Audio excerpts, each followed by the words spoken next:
Life Management Science Labs would like to acknowledge that we live and produce this podcast on the traditional lands of the Wurundjeri people. We'd also like to acknowledge the traditional owners of the lands of our listeners and our international colleagues. We'd like to thank and pay our respects to their elders, past, present, and emerging.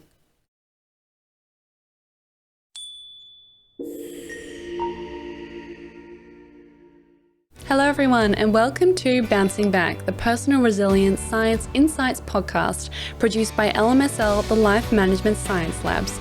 We are champions of life management science, providing structured insights informed by science and inspired by practice on key aspects of conscious living. Each week we bring you scientific and practical insights on each element with the expert knowledge of professionals in the field. Let's get started. Today's topic addresses rumination and how it affects our personal resilience. Let's get started. Hi, Jen. How are you? Hi, I'm good. Thank you so much for having me. Thank you so much for being here. It's so good to have you. So where are you joining us from exactly? You have a really gorgeous accent. Oh, thank you. I'm joining you from New York. I live in New York. Oh, okay. I was listening to Ashley Graham's podcast before, and when you came on, I was like, she sounds exactly the same. Well, thank you. I assume that's a nice compliment. Yeah, so I love Ashley Graham. She is an incredible woman. I'd highly recommend. But anyway, moving on. So for those who don't know you, do you mind explaining a bit about who you are and what it is you do? Sure. As you said, I'm a licensed clinical psychologist in New York. I provide services in New York, New Jersey, and Florida.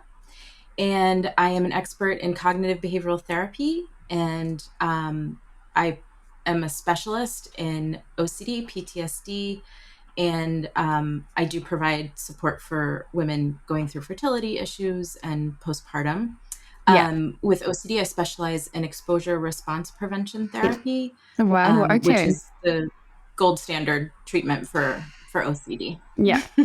Wow, that's so interesting. How did you end up in that field? Because I'm not going to say it's a niche field, but it's something that you have to have an interest in to get into it.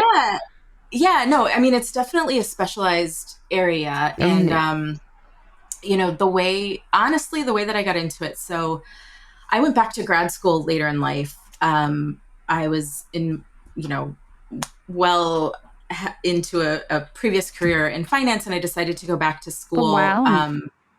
I really just wanted to be in the helping profession. Mm-hmm. And psychology is something that always kind of interested me, and it was something I'd always thought about but never really pursued.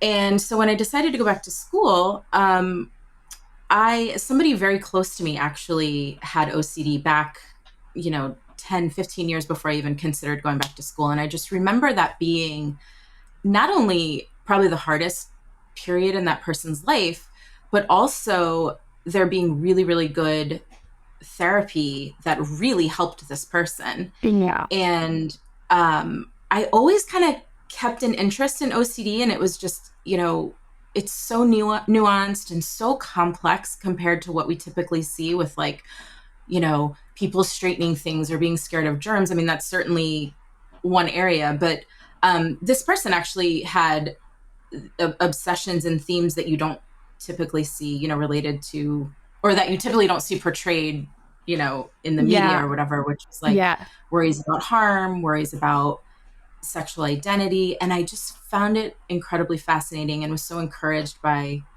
the response to therapy. And so when I decided to go back to school, I was like, I think I'm going to kind of just keep my eye out on this, see if it's something I like. And where I went back to grad school, there happened to be a renowned expert in OCD working at an adjacent lab at another university that was nearby. Yeah. I contacted her. She invited me into her lab.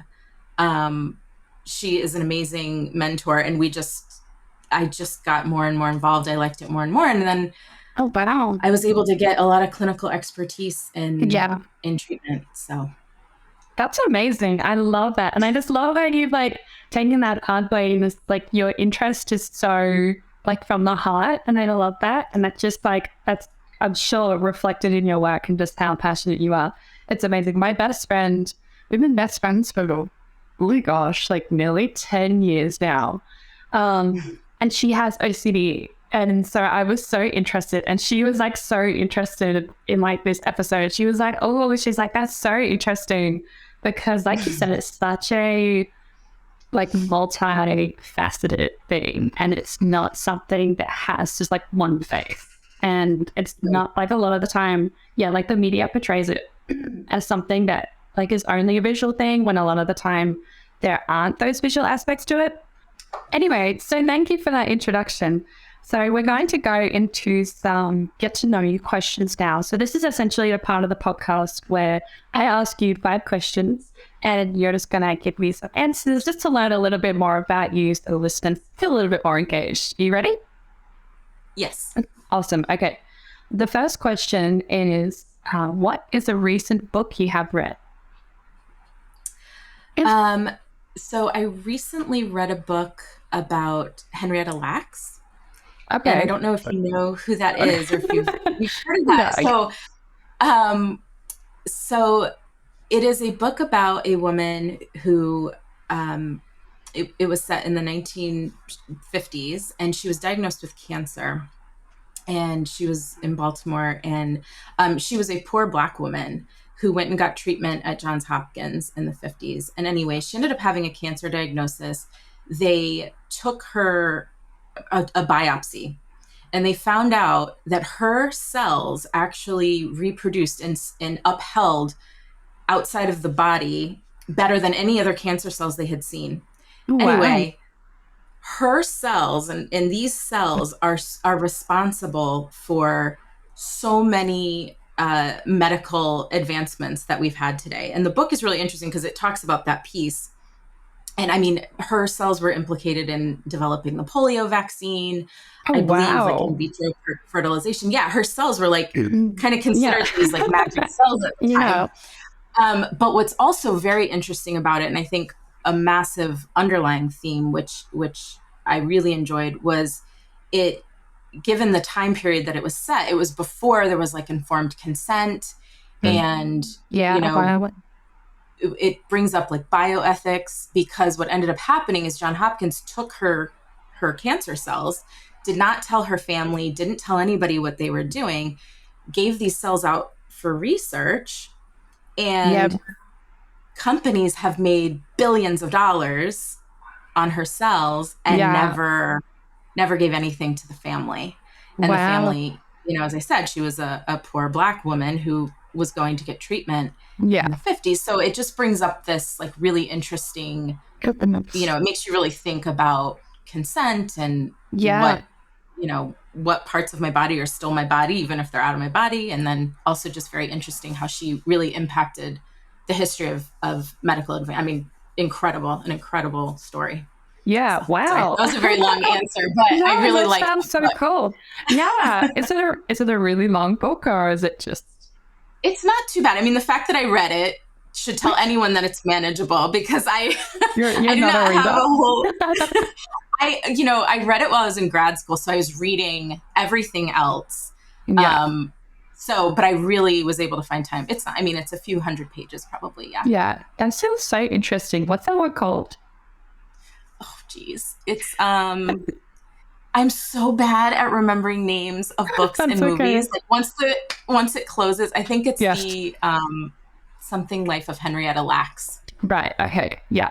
Cool. Sorry. That's so interesting. No. We'll like suss out what it's called later.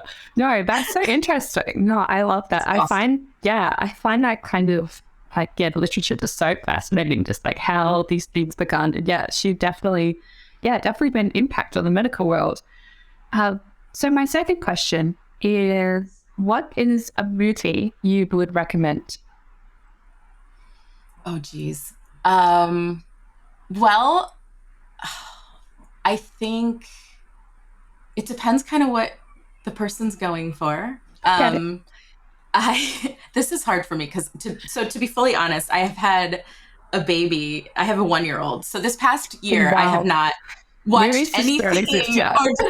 I'm like so out of touch with everything. Yeah. But some of my favorite movies, So for like thriller type movie, I mean, it's an old movie, but I absolutely adore Silence of the Lambs. I think it is so Oh, wow. creepy and like scary. And if you're into like psychological thrillers That's and you not what I haven't was seen it, expecting. No. Oh, wow. but if you want something really funny, I am obsessed. I love the movie Dumb and Dumber. I don't know if I'm sort of dating myself, but I find that to be one of the funniest movies. Yeah. Oh, And 100%. Yeah. I adore it. I So completely those are like concur with that statement. That's really two like totally different movies. I But I love know. that. Yeah, it's That's great. Yeah, no, I definitely concur with Dumb and Dumber. Totally. Just like, it's a really funny movie. Just can't not relate so to it. funny. Silence of the Lambs, like a little, it's a little bit too far out for me. Those kind of things freak me out. But like, hey, if you're into it, and then like, you know, if that's what you're looking for, like, go for it. Yeah, I can't. No. Definitely not for everybody. No. No, 100%. Okay, so my third question is, who is your famous role model? Now, I should preference this, like, not everybody has one, so I'm interested to like see what you say. So I think one of the people who's famous that I look up to the most would probably be, I love Michelle Obama. My gosh, yeah. Totally. I just think she is phenomenal. I think she's so smart. And she had such a significant role, you know, as the first African-American first lady. And I just thought the way that she navigated that role, and she promoted so many like female-centric, female empowerment movements in that role. And I just think she's brilliant, and I think she's amazing.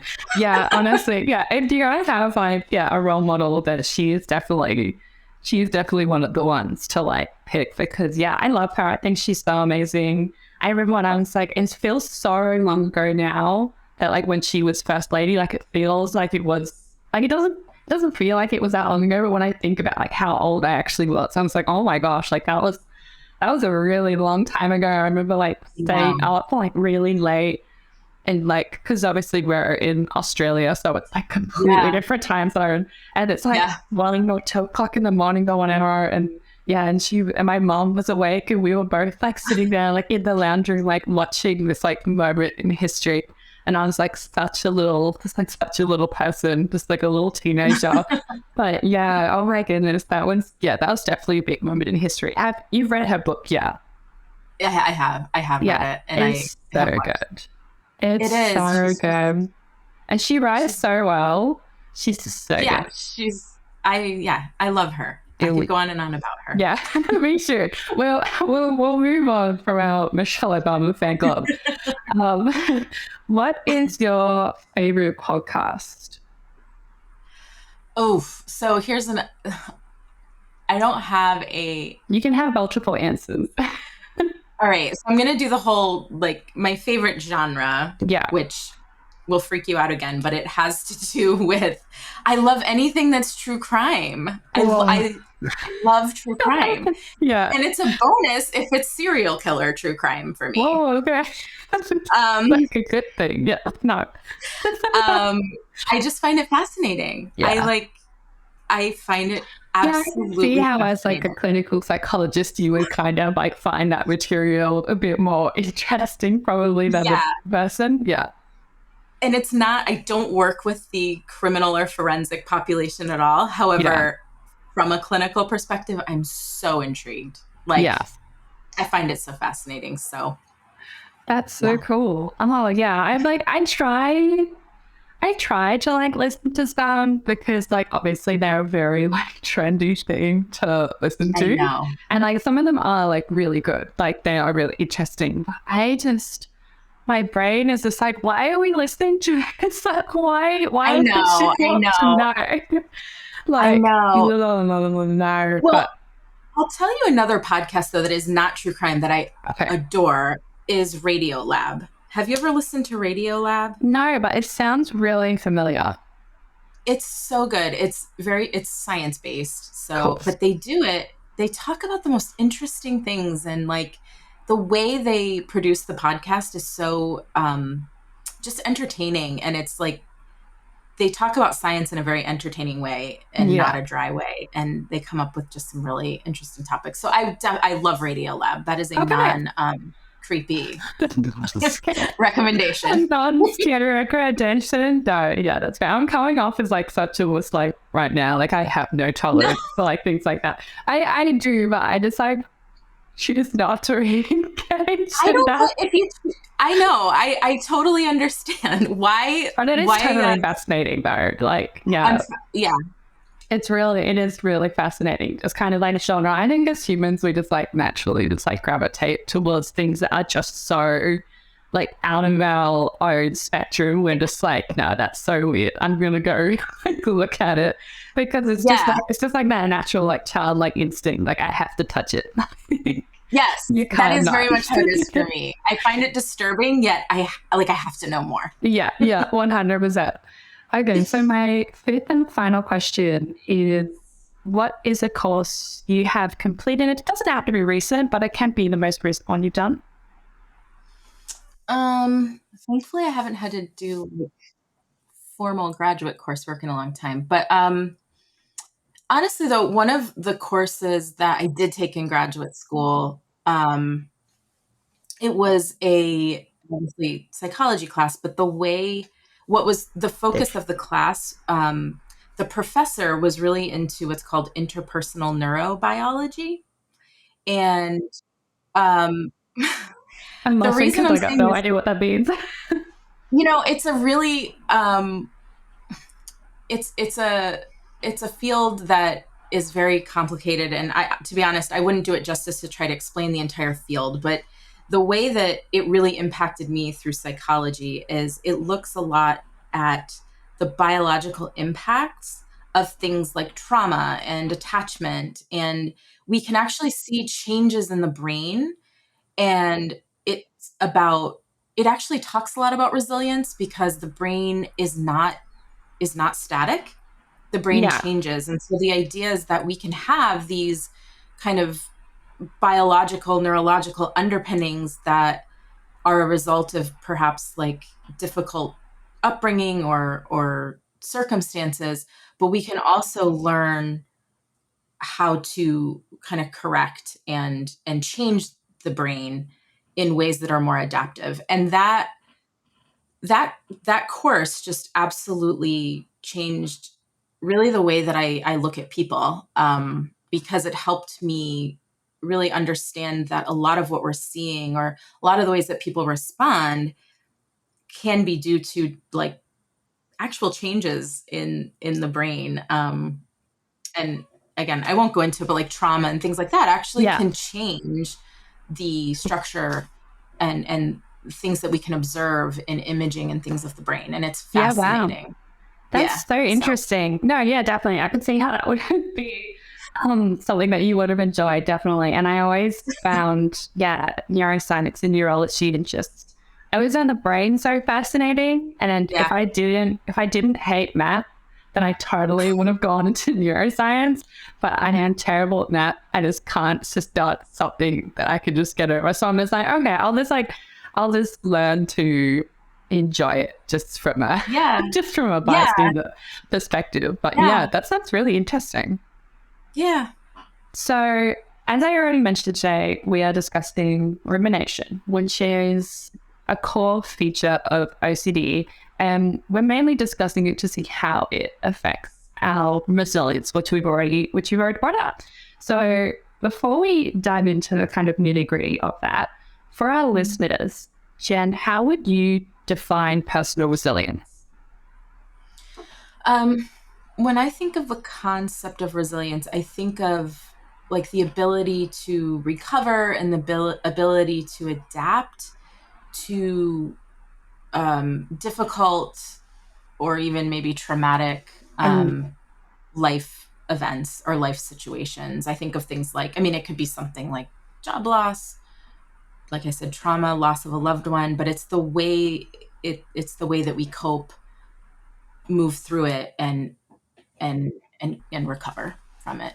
Yeah, definitely. Exactly. And that's why the show is called Bouncing Back, because like at its core, resilience is about not being like, what's the word? Not being like invincible, but being able to kind of be malleable and still be able to like, yeah, give yourself the strength to work through certain moments in life, because at some point in life, we're all going to come across something that's going to, push us down a little bit. So it's being able to, bounce back and sort of come back up. So let's get into the interview questions. This is the part that everyone's here for. So so a lot of people think that resilience means being immune to stresses and adversity. Why do you think that this is what we think is sort of like the human race? I think that a lot of times people maybe want or wish that we didn't have to have stressors or we didn't have to have adversity. I think that also we like to think that somehow strength or bravery is a quality that can fend those things off. And I think in some ways it can, we like those ideas that, you can somehow ward it off if you're just whatever enough. Yeah.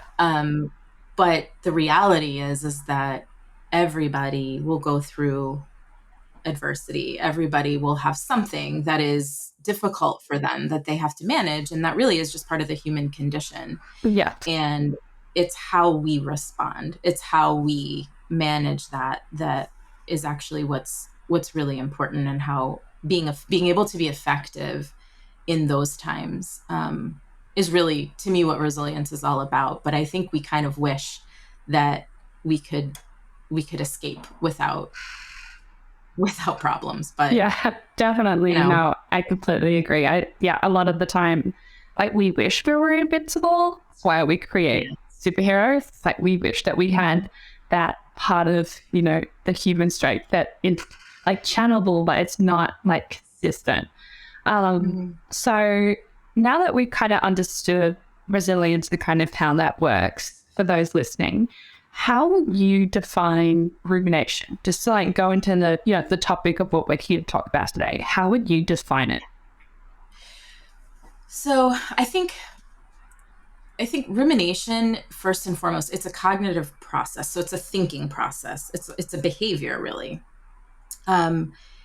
It is, if you read about it or whatever, you might see it referred to as like a passive process. And what that means, and that's a really important piece, I think, is because it's not problem solving. It's Right. not actively engaging in behaviors that are going to lead you somewhere productive. It's typically negative thinking. It often makes people feel worse. It doesn't lead to an action plan or coping. And it can also, people typically engage in it to seek answers or seek certainty from problems that like really don't have answers. There's no set finite answer to it. And I think that it can be thinking about the past, it can be trying to predict the future, but it's a very negative, unproductive, repetitive cognitive process that typically doesn't lead anywhere constructive. Yeah. Is it the same as overthinking, or is that kind of like a different concept? I think overthinking is a term that certainly could be applied to rumination. And I think that rumination can be when maybe the colloquial overthinking goes too far, right? If somebody's like, oh, you're overthinking that situation, you probably are going through all of these, kind of running these different scenarios and thinking about all of the what ifs. And that can certainly lead to a really negative, unhelpful space. So I would say that they're certainly, they could be related, but they don't necessarily, I think of rumination as a pretty heavy cognitive space. Yeah. Can you give like just an example just to sort of like clarify? what rumination kind of looks like? Yeah. So I think rumination, it can look like a few different things. You can have, there's kind of like a depressive rumination that can look like thoughts like, you know, why can't I ever do anything right? Why does everybody think I'm weird? Why am I such a loser? Right. And that person might be having these initial thoughts and then continuing to think about like situations maybe where they felt awkward or things that people have said to them to sort of churn through these thoughts about, negative thoughts about the self. Other types of rumination can be those like, what if, and, well, like, what if I fail my test? What if I have something wrong with me? Um, and again, just a lot of thought around what that's going to look like. What am I going to do when that happens? How, all the bad things that can happen. Um, so I kind of think of those types of things when I think of rumination.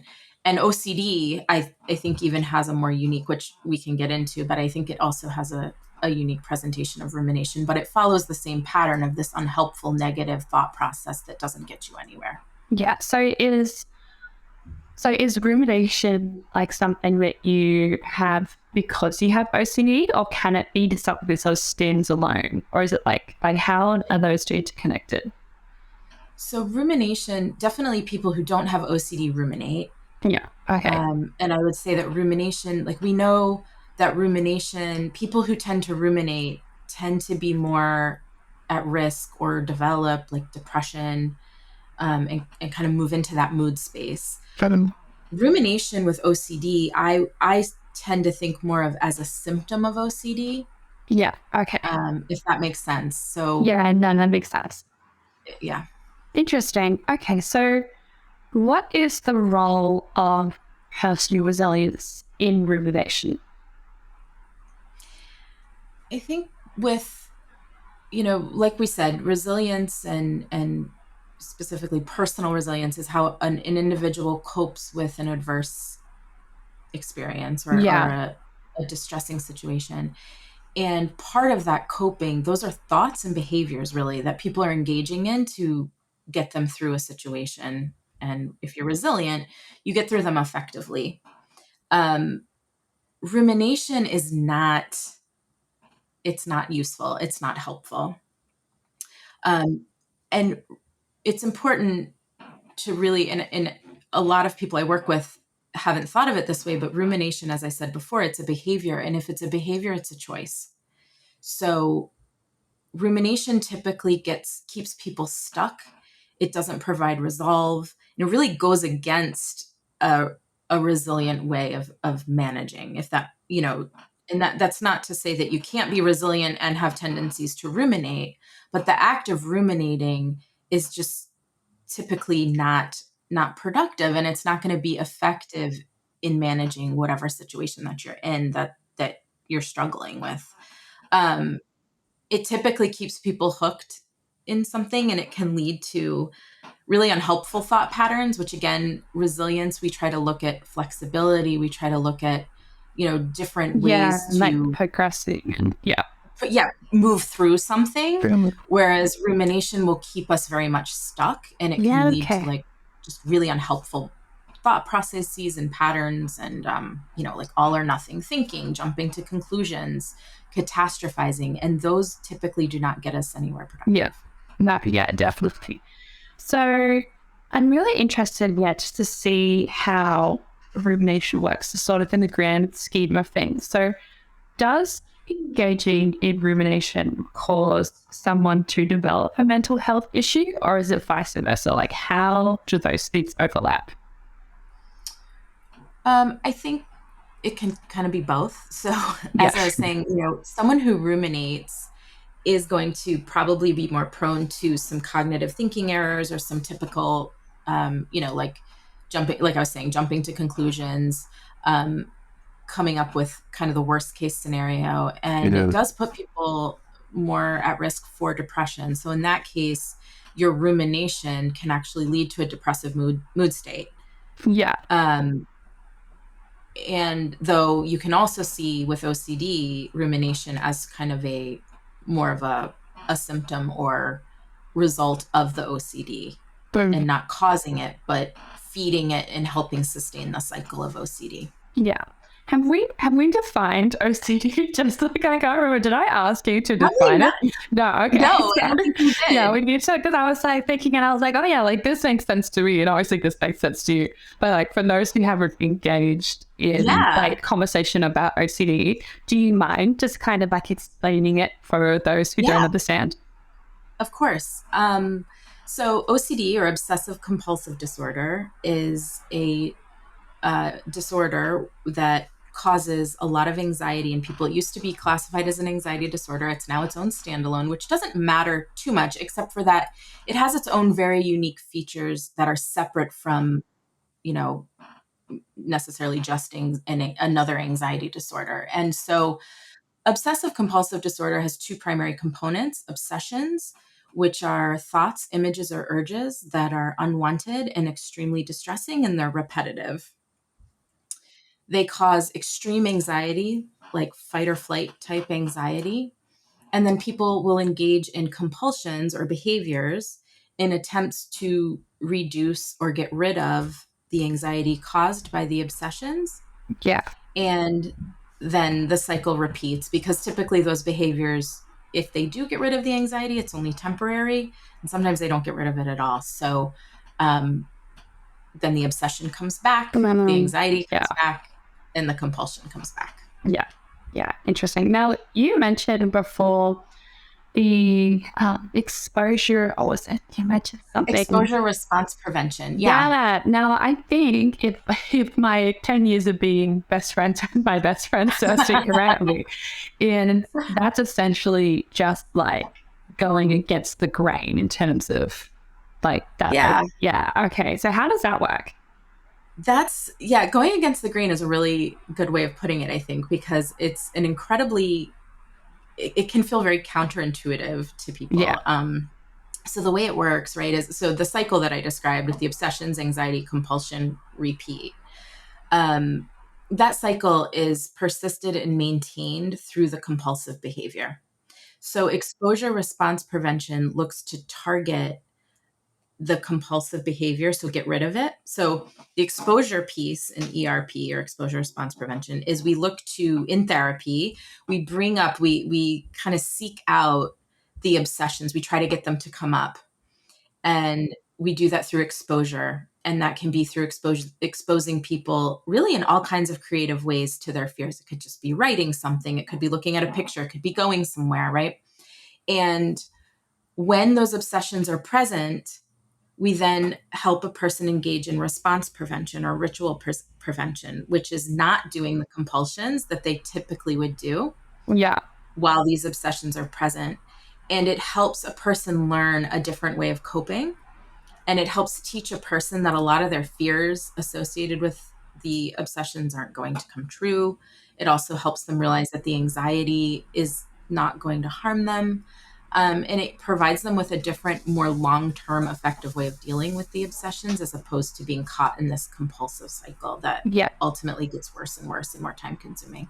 Yeah. So bringing it back to rumination, is there a way to kind of break the cycle of rumination?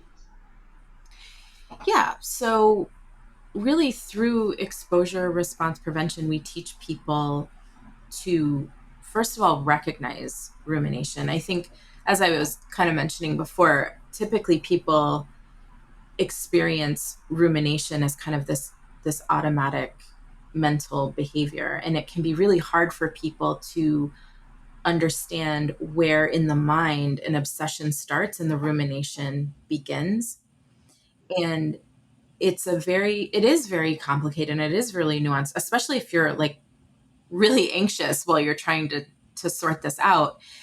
And the rumination piece and really mental compulsions are things that get overlooked by clinicians all the time, but they are every bit as important of a compulsion to discover and to help a person cope with. So one of the first things is helping a person recognize when they're getting an urge to ruminate.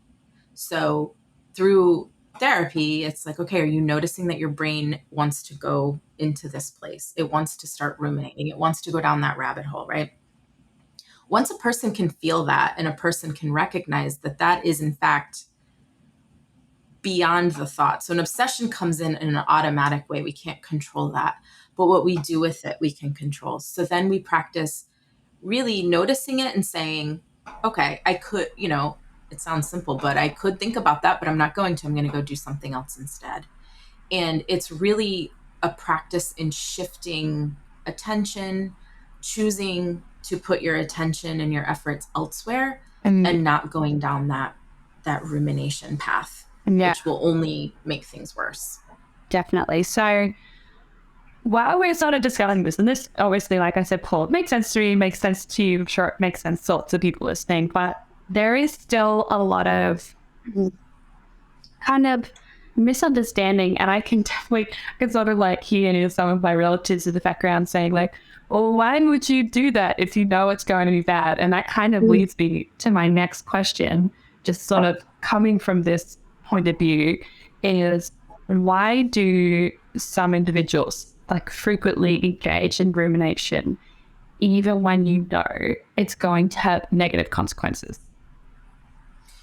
I think speaking generally, so not OCD specific, but just in general, I think that rumination I think of it as a very seductive mental process, right? It can be very tempting and luring because it can really disguise itself as problem solving.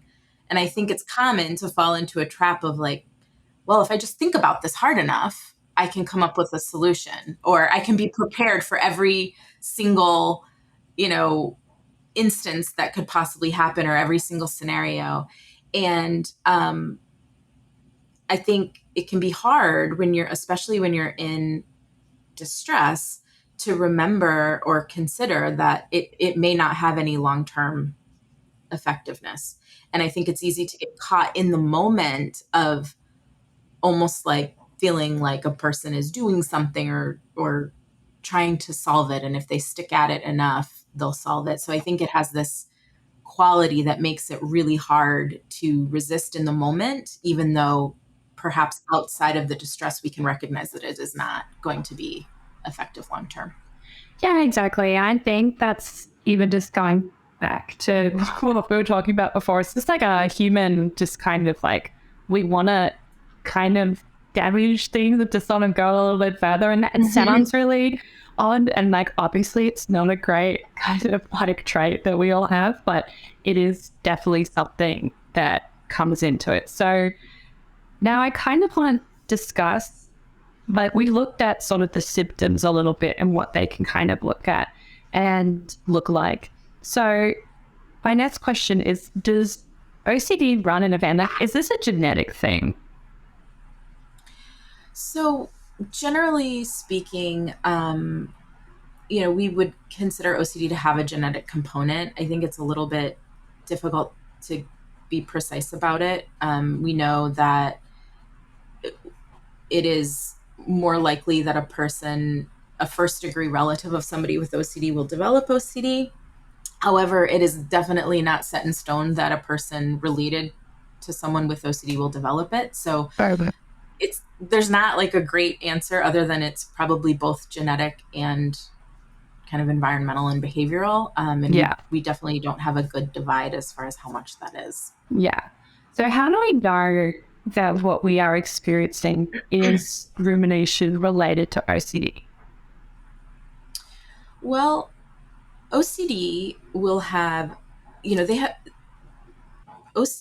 rumination, first of all, with OCD is a response to an obsession. So it's a compulsion. And so with OCD, when we're noticing rumination as a component of a person's presentation, we are also going to hear certain kind of hallmark themes that we know are OCD. So these could be worries about contamination, worries about health, harming yourself, harming others, sexual identity, worries about sexually assaulting someone, worries about religion and morality, right? You're going to hear a lot of those worries. And then in assessment, you're going to hear a person ruminating about them. So that's kind of the connection. So I always say that like OCD is the master of like what if, and it's always going to win the what if contest. And so if somebody, did I touch that person on the subway? Did I type a slur in an email? Am I pregnant? Do I have a serious illness or a deadly illness, right? These are the types of things that are going to typically be the content of what the person's ruminating about. And with OCD, the reason I say it always wins the what if game is some of those, like the person on the subway, you can think and think and think and think and try to remember, but OCD is never going to give you the satisfaction of having an answer. Because even if you're like, no, I definitely didn't touch that person. Well, what if you just don't remember? And then you ruminate about that. Things that you can check, like checking an email or checking, pregnancy test, for example, you can't solve that one either, because you might think, oh, we'll just take a pregnancy test. And if it says negative, you're not pregnant. Well, OCD will tell a person, oh, but what if the test was defective? And then you start to ruminate about that, right? Or what if you're the one person, and it always will, want you to do more. And so the rumination is always going to be about the uncertainty, the what if situations. And I work with people who try very hard to solve that, and it just leads nowhere. I mean, people taking 20, 30 pregnancy tests, right? Going to like 10, 20 different doctors to just because maybe the test was wrong, or, and so the OCD rumination is going to have typically those themes or those qualities. Whereas other types of rumination, as I said before, may be more depressive. So like depressive about the self, kind of disparaging towards the self, or like generalized anxiety type of rumination, is going to be more about kind of everyday type worries. So, what if, they run out of the cake I want at the bakery for the party on Saturday? What about, kind of ruminating about these daily things, whereas OCD tends to take it to this really extreme place. Yeah. So is it different? Or because I may hear a lot about like catastrophizing. Is this like a different concept, or is this kind of like one of the facets of rumination? General rumination or with OCD? Yeah. I mean, I think catastrophe is a central piece that, if you think about it, we are programmed to not want anything bad to happen to us. And so we are, our fear system is wanting to predict things. It's wanting to solve things. It's wanting to scan for anything that could go wrong. And while that's ultimately it's a good thing, it can become problematic when it's trying to over solve and try to solve problems that either are not there yet, or we don't have enough information, or simply we just will never know. Yeah. That's so interesting, yeah, because we hear about these things, and so I've been best friends with my best friend for long enough. We have these conversations, and she has OCD and I've got XYZ and all this kind of stuff. So we have these conversations, and we find it so interesting, and you can kind of get yourself into like a little bit. It's funny because you can almost, like when you've got those kinds of symptoms, you can sort of do the same thing, but sort of like inwards in terms of like thinking about those things and like, oh, what is this and all that kind of stuff. But anyway, so moving on, what would be, like we spoke about kind of, removing those thoughts or escaping it and et cetera, et cetera. What would be your input related to the thought stopping method? Or like, would you recommend it? Do you mind sort of explaining kind of like what that is? So thought stopping is not something that I would recommend, but what it is it's an idea of like when you start to have a negative thought, or you start to have thought, like, I think the most famous one is like a rubber band around your wrist, right? So you start to have a negative thought, you pop the rubber band, and it, makes the thought go away or diverts your attention so that you don't think the thought. And Well, I can understand kind of why that might be, at first blush, like an appealing method. Because it's like, oh, that can help condition or remind yourself, right? What we know happens with thoughts, though, is there's a rebound effect with Yeah. thoughts. So the harder you try not to think about something, or the harder you try to prevent the brain from kind of going where it's trying to go, the harder those thoughts want to come back in at you. And Yeah. so it's not really effective long term. And so I wouldn't recommend it. Instead, I would recommend kind of having a practice of noticing thoughts, accepting thoughts. We all have thought. We all have all kinds of thoughts. All of us have thoughts that are upsetting or taboo, right? And we don't need to be stopping them necessarily. I think it's more effective to realize that you don't have to indulge in or engage with every thought that comes across. Yeah, I was going to ask you kind of like, what would you recommend for people who feel like they can kind of identify this, or people who have been kind of like diagnosed with it? What would you recommend in terms of like moving forward, kind of being able to, escape from this kind of... Kind of like what I was saying with OCD treatment, we have to first be aware of the behavior. And when a person catches themselves ruminating, or they're catching themselves being pulled down the path of rumination, it's at that moment that we can choose if we continue or not. And so, noticing those urges, labeling those urges, and deciding, really, am I going to continue to put my attention here? Distraction is typically a good method for, placing your attention elsewhere. And that can range from a lot of, different methods. It can be something as easy as, looking around your surroundings and finding things that you can see, things that you can touch, things that you can hear, right? That pull your senses in to help you get out of that cognitive kind of hole that rumination wants to pull you in. Recognizing worries as worry thoughts. So, if I'm worried that the bakery's not going to have the cupcakes I need for the party on Saturday, okay, I can have that thought, and I can notice that I'm having that thought, and I can decide, well, maybe they'll have it, and maybe I won't. I'll problem solve when I get there, right? And I can kind of decide to move on from it because, there's nothing I can do in this moment probably that will, I guess with cupcakes, you could put in an order, but point being, yeah, no, I got what you mean. If you can't problem solve in the moment, really being able to recognize that and move on from it.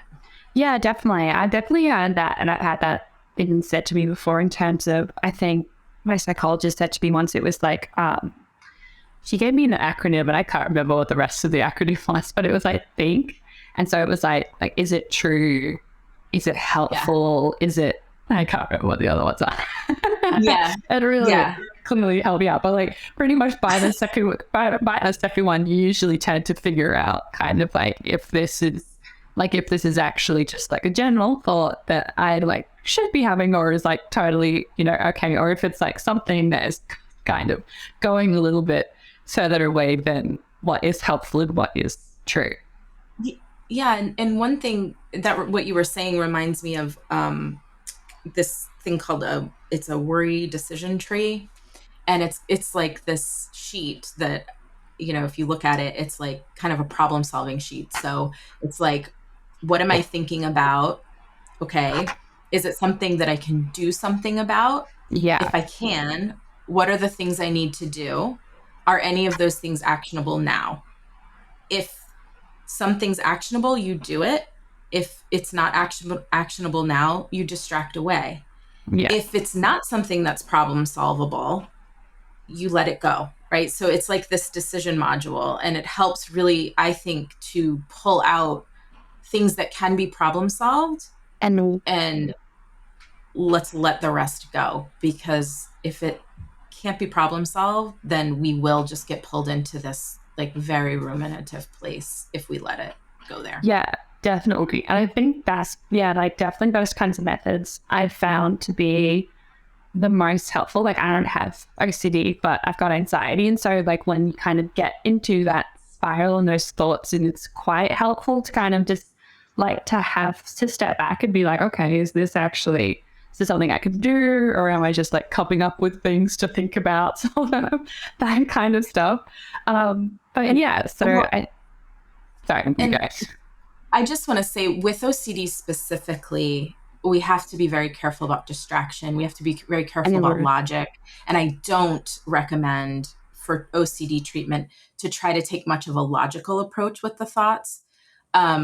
Because OCD will eat up and spit out logic because it's always going to go for the yeah, but what if, right? And you will never be able to keep up with that. So OCD doesn't care if it makes sense. It doesn't care if it's likely or probable. It doesn't care if it's actionable. It wants you to, be compulsive about trying to find a decision. So with OCD specifically, we take the practice of noticing, recognizing the urge to ruminate, saying, I could, but I'm not going to do that, and then distracting. But with OCD, you always want to address the OCD before you do anything else, because otherwise it becomes avoidance. So people who use like the thought stopping makes me think of that, right? Like, we never want to stop the thought or the worry. And so I just say that because I think it's really important to remember that when treating OCD, we treat it like a different beast than maybe a generalized anxiety, worry, or rumination. Yeah, totally. So I just wanted to clarify. That's probably the nitty-gritty academic in me, but I did want to clarify that. Totally. And that's really important to make that clarification, because what works for someone else is not going to work for you. And like, you learn that just having friends and seeing how certain things work for them. And so for those listening, if you're like interested in knowing more, definitely go see a professional, because what's going to help me or my best friend or Jen is going to be really different to what is going to help you.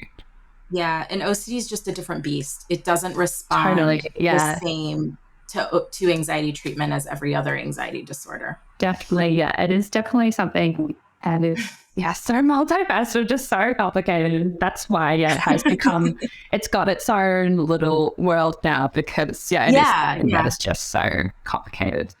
So anyway, we're going to move into our practice habit experiment debrief now. So this is simply part of the show where I ask the experts what it is that they do to deal with the topic at hand. So we're talking about rumination. It's up to Jen kind of how she wants to take this.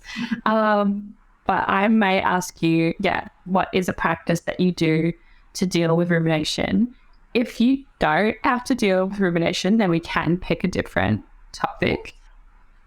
No, I think, absolutely I deal with rumination. I think it's really important not to pathologize rumination. I think most people struggle, at least with, the ability to be pulled in by these thoughts. So for me, I do find myself getting stuck sometimes, or things that want to pull me in. And I really try to practice a lot of what I've shared, which for me, I think really noticing and being aware that like, this is what's happening. Okay, I've spent like 5 minutes churning on this topic and I'm not getting anywhere and I'm feeling worse. Maybe it's time to move on, right? Or, there's other strategies of just kind of setting aside time to worry.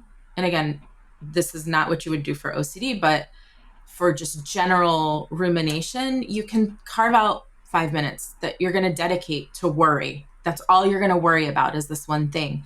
But outside of that 5 minutes, no, it's not going to take up your mental space. And so I really try to recognize what's going on, recognize when I'm hooked, recognize when I'm struggling to change the topic in my mind. And when I notice that, I just try to throw myself into distraction. It could be music. It could be talking to someone. Could be reading something, and so I really try to practice and observe and not judge myself, right? Like I'm human. Maybe I got sucked in for a while. All right. Now I have the choice to get out or not. And that to me is the most important thing, is recognizing that choice and then making the choice to move on. Yeah, definitely. What would you say are like some of the challenges that you face when doing this practice? Well, I think that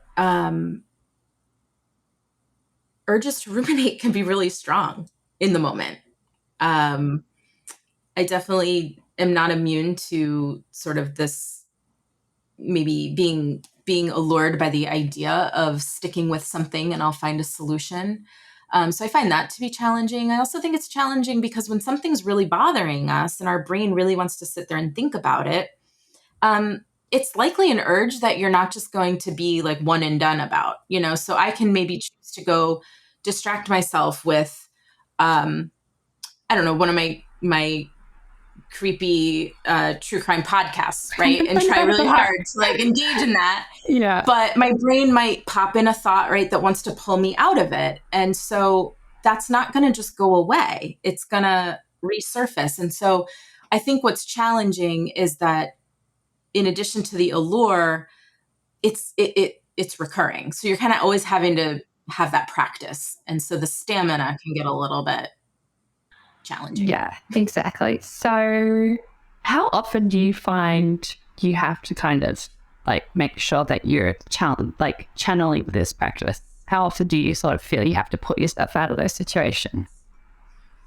It really depends on what's going on in my life. Times where things are pretty smooth sailing and I think this is true. Again, I really think this is a common experience for people, but rumination tends to crop up when we are going through a difficult time or we have a certain thing, difficult topic on our mind. And so if I am going through a harder time in my life, I am going to be more vulnerable to this rumination. And so again, being aware of that, I'm going to need to just be mindful that I'm probably going to have to practice it a little bit more. And just being flexible about kind of noticing and recognizing that there could be things going on around me that are going to make it so that I need to do this more. But I don't think there's a set practice that I have in place that I do daily or anything like that. So how do you think this practice impacts your resilience or your perception of life? Well, I think that for me, or just kind of generally for me, so I think it has helped me really recognize that I have a choice in where I put my energy and where I put my mental energy and my mental time. And so I think that adds to my resilience because it again allows for me to be flexible and see different perspectives, that I don't have to be like ruled by this thought. I don't have to be pulled where this thought wants me to go. And I think it helps increase just productivity and constructive coping when I'm not spending all my time in an unproductive space. And it helps me think, okay, what is there anything else that I could do that's constructive? Again, if not, I need to go distract away. But if there is something I can do, let me do that and then move on. So Yeah, I think just not getting caught in that has been really helpful. definitely. So based on your experience, this is my last question. Do you have any other recommendations of practice that you would combine with this, or something that you would use to improve this particular practice? So I think that a lot of what I've been mentioning with regard to like observing thoughts and flexibility in thinking has to do with it's a lot of like acceptance commitment therapy is where a lot of it comes from. Yeah. And so that is a whole kind of practice, but I think there's a lot of value because it's a very non-judgmental approach to thoughts. It's a very kind of accepting where we are, but also committing to do better. And there's also, DBT, which has a similar flavor. And I'm not an expert in either of those, but I do pull from each of those because I think there when we can observe our mind and we can observe our thoughts for what they are, which are thoughts, they can be a lot less scary. They can be a lot more, we can do more or not with them. Yeah. And we can just really let them pass or let them go. And I do think that's a nice approach in conjunction with, just not getting stuck in rumination. But sometimes it's when we overvalue our thoughts that we get pulled into rumination to begin with. So I definitely think practicing that observation, accepting that I had a thought that I didn't like, or I had a worry thought, and that's all that it has to really be. Yeah, I really like that. So thank you for answering those questions.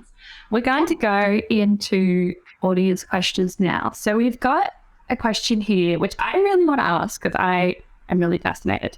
How should we face a friend with OCD? And so what should we do when he or she ruminates? So in general, if the person has OCD, I think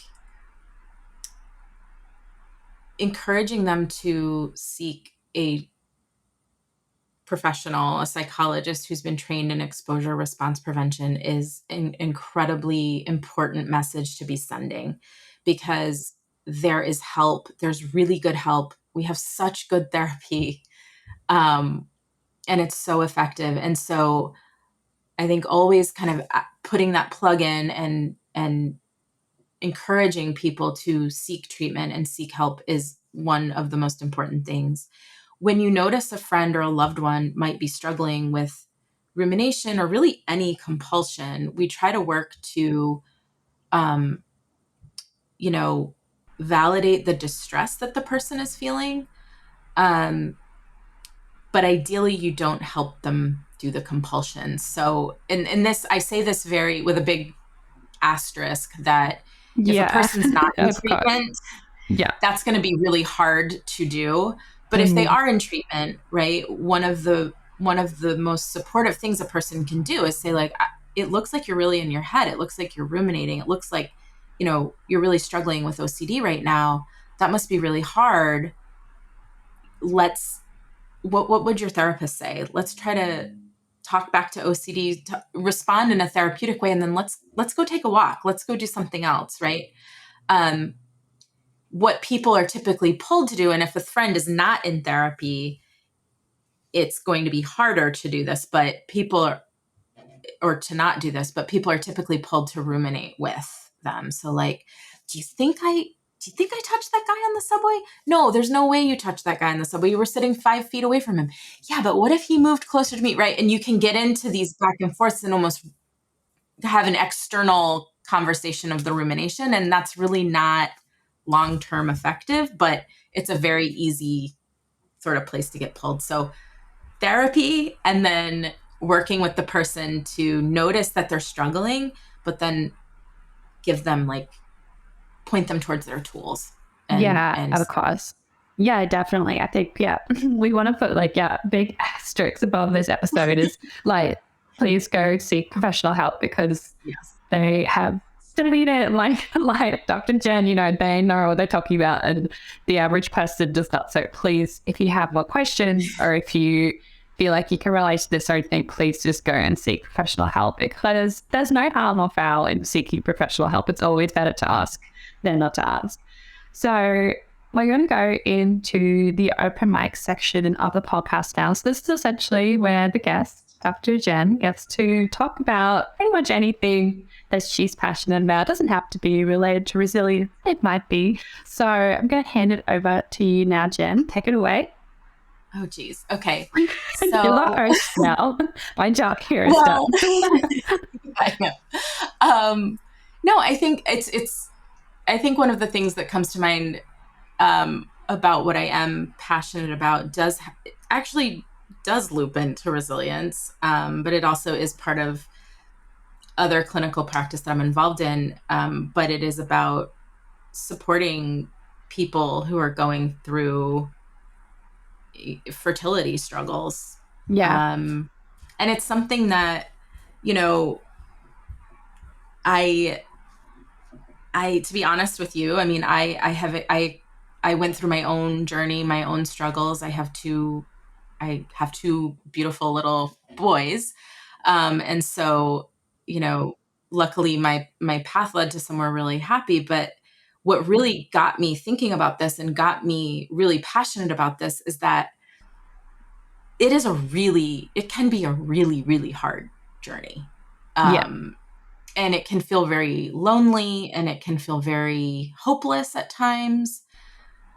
You can definitely get pulled into ruminating about all of these questions that just simply Oh don't my have gosh. answers. Yeah, I bet totally. That would be, well, It's something that I think everyone, you know, you can hear it and you're like, oh yeah, that would be terrible. When I went through it, I I didn't know where to go. I mean, it was like I had a wonderful doctor, but uh, there was no referral for mental health services alongside. And I think what I feel really passionate about is like they should be given hand in hand. Like there needs to be more, I think, bridging of the gap of like the physical piece, which is really demanding and really difficult and really hard and no, no, causes no, its own definitely. like It's got its challenges. own, yes, side effects. Yeah.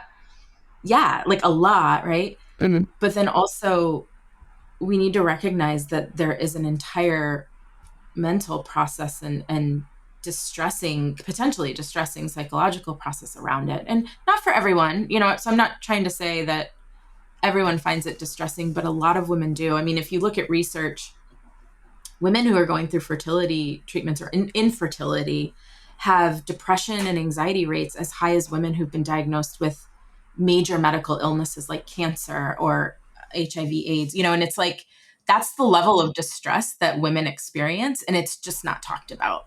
Yeah, Um, definitely. so Yeah, no, it's I, definitely I like an area that needs to be talked about more. And I feel like we don't talk about it enough for like, and it's disappointing for like, you know, a day and age that's supposed to be so progressive and all this stuff for like pregnancy and trying to get pregnant and then having, if you can't get pregnant, like what are your other options and how do you do this? You know, yeah, IVF and adoption and stuff. It's like, it's still really not that talked about because it's still something that like, oh, okay, like it's between you and your partner or whatever. And like, okay, yeah, it mm-hmm. is like like on its own, it is a personal thing, but like you need support because it is just such a complicated time and because it involves, and I think it's like you said, it hits that extra part deeper because it's like a physical part of you that Mm-hmm. is like contributing to this thing. Like as a woman, obviously it's just so much more connected to your headspace. And yeah, like you said, it's so surprising that there isn't that immediate like mental health referral, like for a Yeah, counseling or psychologist or something, because it's directly correlated. Like it's so connected to your brain. It's your body. Like it's how you're processing. It's your ability to become a parent. Like it's so interconnected. It should just be an immediate response. And yeah, so sad that it's not. yeah. And there's just a lot that can can potentially, you know, a lot of thoughts that can go into it. A lot of, you know, thoughts about your body, thoughts about yourself, thoughts about Yep. being broken, being like, why am I not like everybody else, right? And like, I mean, there's so much that can go, and everybody honestly has such an individual experience with it, Yeah. um, that people people need a place to be heard and to feel, you know, just like with a lot of other things, right? Like a place where they feel safe, where they can express the grief, express some of the thoughts that like they can't tell their partner or they can't tell other people. And there's a lot of those. Yeah. Um, Yeah. and when you don't have a place to go with it, it, you know, clanks around in your head and it, you know, our thoughts impact our mood and impact our behavior. And that is the essence of CBT, right? And it's very true. And Yeah. so I just think that having dedicated support during these times for people who feel that they need it is just of utmost importance because there are really, really effective, you know, ways to help with mindfulness and help manage those thoughts and help to balance some of those thoughts and just really be heard in a space where you're not going to be judged about it.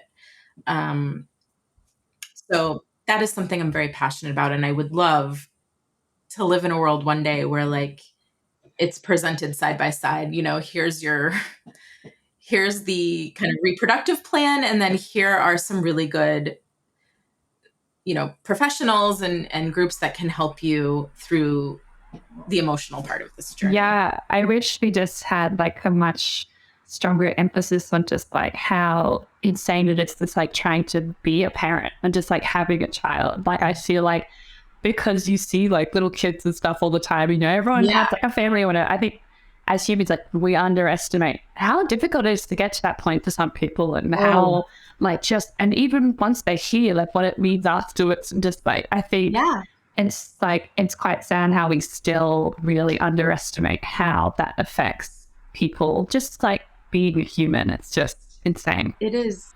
Yeah. And, when you're going through the fertility piece, like, I don't know that people fully appreciate, like, I mean, it's like the process of getting pregnant, to your point, right? It just seems so like easy and like everyone can do this. Yeah. And I think for people it works that way, like that's awesome. And like, great. And though there's this whole other area where like you learn more about what can go wrong and does go wrong more than you ever care to know, and like you're living test to test and scan to scan, it's like it's a constant, it's great because a lot, but it's also one of those double-edged swords where like a lot. And and it can go wrong like that, like so quickly. And for so many women it does. And like it's still so taboo, and it's just like still something that you don't want to talk about, and that needs to be changed. And it's like, there's a whole lot that goes into expanding a family. And I also think not assuming that because somebody doesn't have a child yet or have a second child, it's not because they don't want one. Even if they do, it's okay. But like, I think the assumption is like, oh my gosh, you don't want it. This with like Jennifer Aniston recently, and like the whole thing where she finally came, she was like, everyone keeps saying like, oh, I was obsessed with my career and stuff, and she'd been trying to have a child that whole time, and like nobody knew. And it's like that's so heartbreaking. Yes, it is, because it's like so private, and you don't really feel like you can just tell everybody, and it's not anybody's business.